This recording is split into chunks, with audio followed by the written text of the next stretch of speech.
This is Machuka Nyarieko TV Talk Show, where we analyze politics and governance issues. We focus on national, local, and international news. We examine the political way of our people, social and economic. Nyarieko TV Talk Show, the House of Ideas. Hello viewers, welcome to our new episode, that is the House of Impeachment, which will be coming weekly, once a week.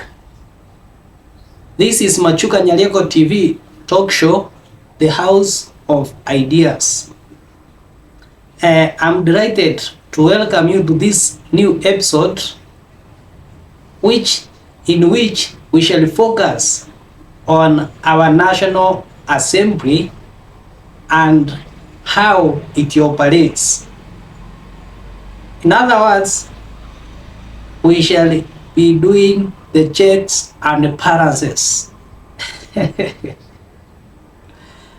Welcome, and kindly, if you are watching this channel for the first time, subscribe so that wherever we produce another episode, as they are going to come one after the other each week, you will not miss it.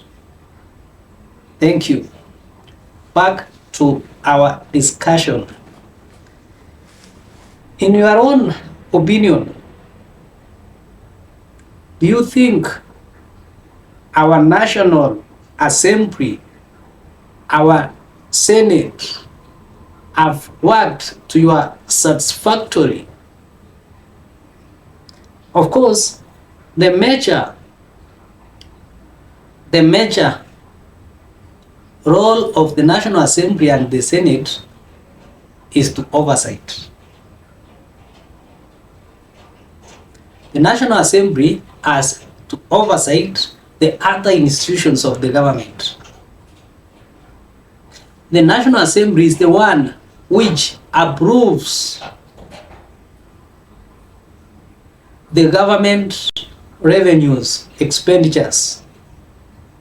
It is the one that approves methods that should be used by the government to raise its revenues. Are you satisfied with its functions, its performance? If you are satisfied or dissatisfied, kindly you can post a comment on our commentary section so that we can know the views of our viewers. Today, our discussions are grounded on the fact that the National Assembly is the one that makes laws, is the one that approves and disapproves government revenues, and it is the one that does oversight. From our thumbnail, you can see the office of both National Assembly and the Senate, right from their speakers to the chief whips and their deputies.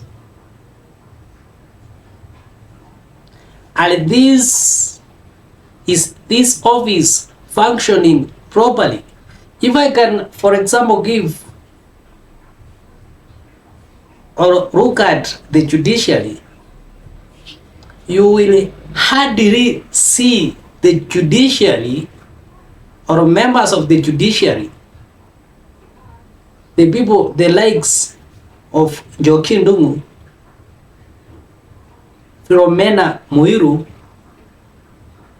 Martha Koome, and others dancing with the executive day and night. But If you go to the National Assembly and the Senate, you will find that members of the Senate, members of the National Assembly are dancing with the executive day and night. If they are dancing with the executive, will they be able to do their oversight role?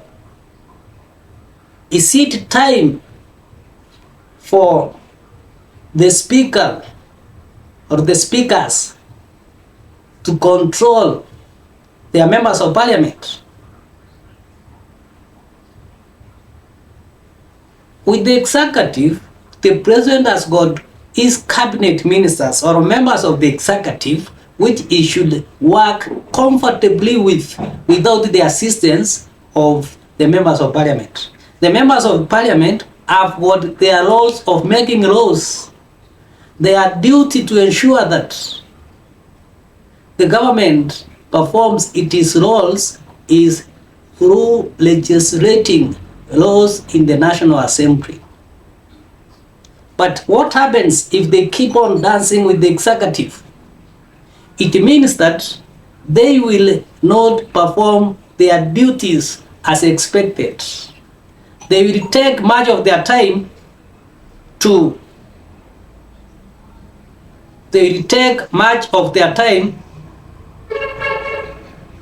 support the government, even when the government is on the wrong side.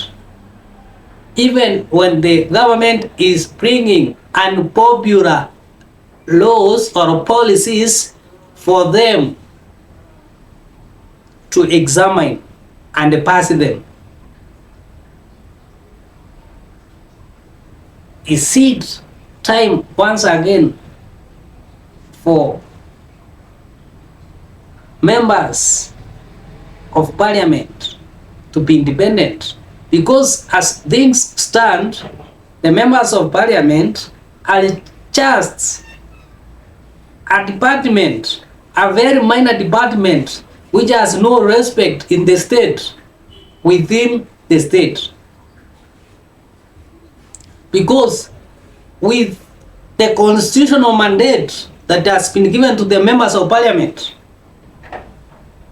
they still cannot make major important decisions on their own. They have to wait for telephone calls from elsewhere. Members of parliament have no independence of regulating timelines. Once ordered from elsewhere through those calls, they can do even the constitutional amendments, leave alone impeachments. They can do changes which may even be unconstitutional, so long as they got directions from outside their house. That's why I call it the House of Impeachment, because in history it performed it so perfectly. But when it comes to teachers, lecturers strike, they fail. They take weeks without coming up with a solution. But when there are non-decisions to the public, they do it within a night.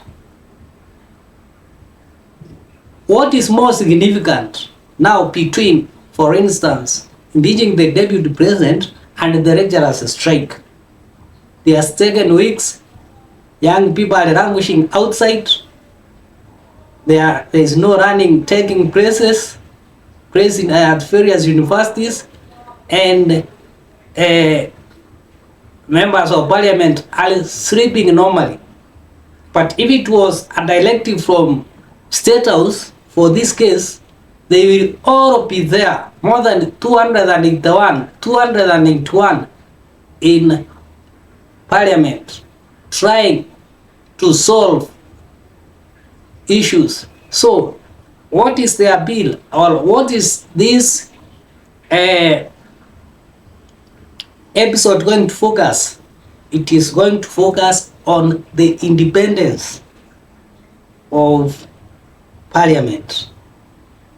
People have been talking of impeachment of the speaker.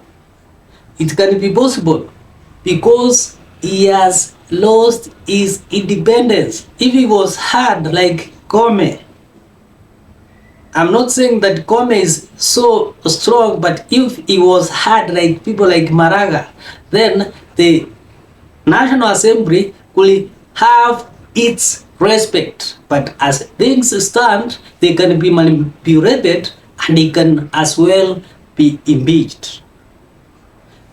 Machuka Nyarieko TV talk show, the House of Ideas. Thank you and have a pleasant evening.